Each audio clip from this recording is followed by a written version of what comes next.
ایوب صاحب نے ایک لیٹر لکھا جس میں اسپیکر صاحب کو یہ کہا گیا تھا کہ ہمارے لیڈر عمران خان ہے، آپ ہمیں اس ان کیمرہ بریفنگ سے پہلے خان صاحب سے ملنے تھے، ہم خان صاحب کا کونسل لیتے تھے، اور میں تو آگے بڑھ کے بھی یہ بات کر رہی ہوں کہ اصل میں آپ خان صاحب کو یہاں پہ بلاتے ہیں اور بلایا جا سکتا ہے، آپ بڑے بڑے لیڈران کو یہاں پہ بلاتے ہیں، ان کا پوائنٹ آف ویو لیتے ہیں، اور خان صاحب کا ذاتی پوائنٹ آف ویو نہیں ہے۔ خان صاحب کے پاس پاکستان کی سب سے بڑی پولیٹیکل پارٹی، سب سے بڑا ووٹ اور سب سے بڑی پاپولیرٹی ہے، اور یہ ابھی 8 فروری کا الیکشن ہم جیت چکے ہیں۔ تو اگر عمران خان یہاں آتے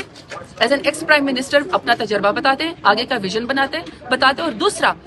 جو پاکستان کے لوگوں کا پوائنٹ آف ویو اس کو وہ ریپرزینٹ کرتے ہیں، کیونکہ خان صاحب الیکشن جیت چکے ہیں، تو اس کا مطلب کہ سارا پاکستان خان صاحب کے ساتھ کھڑا ہے۔ تو اگر حکومت سیریس ہوتی، ہمیں اجازت دیتی، کوئی اتنی بڑی بات نہیں تھی، جن مینول کے مطابق آپ ویسے بھی ملتے ہیں، اور جب سینسٹیو حالات ہوتے ہیں تو پھر بہت سے ایسے میجر لیے جا سکتے ہیں۔ خان صاحب سے ہمیں ملنے دیتے، پہلے تو خان صاحب کو یہاں پہ بلاتے،